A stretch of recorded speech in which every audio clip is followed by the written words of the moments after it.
ओम शांति। आज का टॉपिक है दया। ಇವತ್ತಿನ विषय आಗಿದೆ दया। ईश्वर दया के सागर के रूप में विख्यात है। जब आपको उसकी दया का अनुभव होता है तो आपको यह महसूस होता है कि आपने जीवन भर के लिए एक सर्वोत्तम मित्र बना लिया है। आपके हृदय में शांति घर कर लेती है। ಈಶ್ವರ ದಯೆ ಸಾಗರ ರೂಪದಲ್ಲಿ ಈಶ್ವರ ದಯೆ ಸಾಗರ ರೂಪದಲ್ಲಿ ಹೆಸರುವಾಸಿಯಾಗಿದ್ದಾರೆ ಅಲ್ವಾ. ಪರಮಾತ್ಮನಿಗೆ ಹೇಳ್ತೀರ ದಯೆ ಸಾಗರ, ಕರುಣೆ ಸಾಗರ ಅಂತ. ಆ ಹೆಸರು ರೂಪ ಆ ಹೆಸರಲ್ಲಿ, ಆ ರೂಪದಲ್ಲಿ ಅವರು ಹೆಸರುವಾಸಿಯಾಗಿದ್ದಾರೆ. ಯಾವಾಗ ನಿಮಗೆ ಅವ್ರ ದಯೆದ ಅನುಭವ ಆಗುತ್ತೆ, ಅಂದ್ರೆ ಪರಮಾತ್ಮನ ದಯೆದು ಅನುಭವ ಆಗುತ್ತೆ, ಆಗ ನಿಮಗೆ ಇದೇ ಫೀಲಿಂಗ್ ಆಗುತ್ತೆ, ಇದೇ ಫೀಲ್ ಆಗುತ್ತೆ. ಅಂದ್ರೆ ನಮ್ಮ ಜೀವನ, ಇಡೀ ಜೀವನಕ್ಕೋಸ್ಕರ ಒಬ್ಬರೇ ಸರ್ವೋತ್ತಮ ಜೊತೆಗಾರರಾಗಿದ್ದಾರೆ. ಒಬ್ಬರೇ ಸರ್ವೋತ್ತಮ ಜೊತೆಗಾರ ಮಾಡ್ಕೊಂಡ್ಬಿಟ್ಟಿದ್ದೀರಿ. ಅಂದ್ರೆ ಒಬ್ಬರೇ ಸರ್ವೋತ್ತಮ ಮಿತ್ರ ನಮಗೆ ಸಿಕ್ಬಿಟ್ಟಿದೆ. ಪರಮಾತ್ಮನಿಗೆ ಸರ್ವೋತ್ತಮ ಮಿತ್ರ ನಾವು ಮಾಡ್ಕೊಂಡ್ಬಿಟ್ಟಿದ್ದೀರಿ ಅಂತ ನಮಗೆ ಫೀಲ್ ಆಗೋದು. ಮತ್ತೆ ನಿಮ್ಮ ಹೃದಯದಲ್ಲಿ, ಅಂದ್ರೆ ನಮ್ಮ ಹೃದಯದಲ್ಲಿ ಶಾಂತಿ ಒಂದು ರೀತಿಯಿಂದ ಮನೆ ಮಾಡ್ಕೊಂಡ್ಬಿಟ್ಟಿರುತ್ತೆ. ಯಾವಾಗ ಪರಮಾತ್ಮ ಫ್ರೆಂಡ್ ಆಗ್ಬಿಟ್ರೆ ಪರಮಾತ್ಮನ ಗುಣಗಳು ಏನಾಗಿರುತ್ತೆ, ನಮಗೆ ಪೂರ್ತಿ ನಾವು ಅವ್ರ ಗುಣಗಳು ನಾವು ನಮ್ಮ ಮನೆ ಮಾಡ್ಕೊಂಡ್ಬಿಟ್ಟಿರ್ತೇವೆ. ಗುಣಗಳು ಪೂರ್ತಿ ನಾವು ರೂಪಿಸ್ಕೊಂಡ್ಬಿಟ್ಟಿರ್ತೀರಿ ಅಂತ. ईश्वर आपसे प्रेम करते हैं और उनके प्रेम को जब आप स्वीकार कर लेते हो तो जीवन के प्रति आपकी दृष्टि बदल जाती है.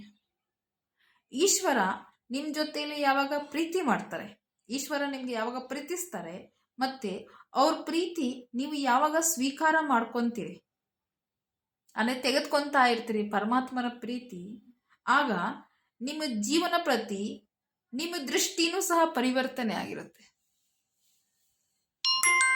ಜೀವನ ಪ್ರತಿ ದೃಷ್ಟಿಕೋನ, ಭಾವನೆನೂ ಪರಿವರ್ತನೆ ಆಗುತ್ತೆ ನಮ್ಮ ಜೀವನ ಪ್ರತಿ ನಮಗೆ. ಯಾ ಈಶ್ವರ್ ಕಿ ಕೃಪಾ ದೃಷ್ಟಿ ಹಿ कहते हैं. ಇದೇನೆ ಈಶ್ವರ್ ಅವ್ರದ್ದು ಕೃಪಾ ದೃಷ್ಟಿ, ಪರಮಾತ್ಮರವ್ರದ್ದು ಕೃಪಾ ದೃಷ್ಟಿ ಅಂತ ಹೇಳ್ತಾರೆ. ಪರಮಾತ್ಮರವ್ರ ಕಣ್ಣು ಬಿದ್ದಿದೆ ಅಂತ ಹೇಳ್ತಾರಲ್ಲ, ಅದೇ ಕೃಪಾ ದೃಷ್ಟಿ ಅಂತ ಹೇಳ್ತಾರೆ. जिसके द्वारा आप यह समझ पाते हैं कि आप में संपूर्ण बनने की ಸಂಭಾವನಾ ಹೇ. ಇದ್ರ ಮೂಲಕ ನಿಮಗೆ ಇದೂ ಸಹ ಅರ್ಥ ಆಗುತ್ತೆ, ಓ ನಾನು ಸಂಪೂರ್ಣ ಆಗಬಹುದು, ನಾವು ಸಹ ಪರಮಾತ್ಮ ತರ ಶಕ್ತಿಶಾಲಿ ಆಗ್ಬಹುದು, ಪರಮಾತ್ಮನ ಶಕ್ತಿದಿಂದ ನಾವು ಶಕ್ತಿಶಾಲಿ ಆಗಬಹುದು. ನಿಮಗೆ ವಿಶ್ವಾಸ ಬಂದ್ಬಿಡುತ್ತೆ.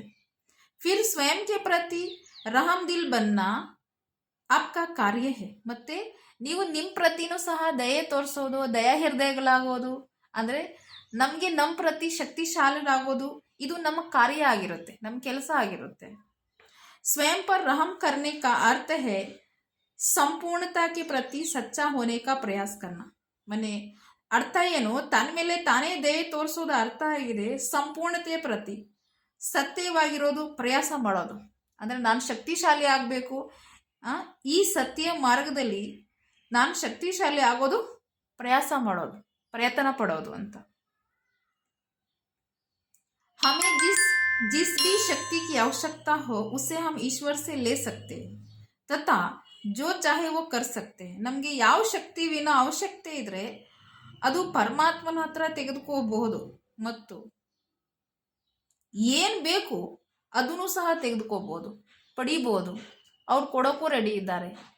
ಇನ್ನೊಂದು, ಪರಮಾತ್ಮ ಇಲ್ದಿರ ಈ ಜೀವನ ಖಾಲಿ ಇದೆ. ಹೇಗೆ ರೀತಿ ಖಾಲಿ ಜಾಗಕ್ಕೆ ಏನು ಹೇಳ್ತಾರೆ, ಇಂಗ್ಲೀಷಲ್ಲಿ ಹೇಳ್ತಾರಲ್ಲ, free mind is devil mind. ಅದೇ ಥರ ಜೀವನ ಯಾವಾಗ ಖಾಲಿ ಇರುತ್ತೆ ಆಗ ನಮ್ಮಲ್ಲಿ ದೆವ್ವಗಳು, ಅರ್ಥಾತ್ ಅವಗುಣಗಳು ವಾಸ ಮಾಡ್ಕೊಂಡಿರುತ್ತೆ. ಯಾವಾಗ ಪರಮಾತ್ಮನ ಪ್ರೀತಿ ನಮ್ಮ ಜೀವನದಲ್ಲಿ ಯಾವಾಗ ಬರೋಕ್ಕೆ ಸ್ಟಾರ್ಟ್ ಆಗುತ್ತೆ, ಪರಮಾತ್ಮನ ಶಕ್ತಿ ಬರೋಕ್ಕೆ ಸ್ಟಾರ್ಟ್ ಆಗುತ್ತೆ, ಆಗ ನಮ್ಮ ಜೀವನ ಒಂದು ರೀತಿಯಿಂದ ಹೂಗುಚ್ಛ ಥರ ಆಗಿರುತ್ತೆ. ಹೇಗೆ ರೀತಿ ಹೂಗುಚ್ಛ ನೋಡೋಕೆ ಎಷ್ಟು ಖುಷಿ ಆಗುತ್ತೆ, ಅದೇ ಥರ ನಮ್ಮ ಜೀವನ ಹೂಗುಚ್ಛ ಥರ ಆದಾಗ ಜನರು ನೋಡಿ ನಮಗೆ ತುಂಬ ಖುಷಿ ಪಡ್ತಾರೆ. ನಮ್ಮಿಂದ ಅವ್ರಿಗೂ ಸಹ ಪರಮಾತ್ಮನ ಪ್ರೀತಿ ಅನುಭವ ಆಗುತ್ತೆ, ಶಕ್ತಿ ಅನುಭವ ಆಗುತ್ತೆ. ಅದಕ್ಕೆ ಪರಮಾತ್ಮನ ಹತ್ರ ಏನು ಬೇಕು ಪಡಿಬೋದು. ನೀವು ಪಡೀರಿ, ನಾವು ಪಡೀತಾ ಇದ್ದೀರಿ. ಧನ್ಯವಾದಗಳು.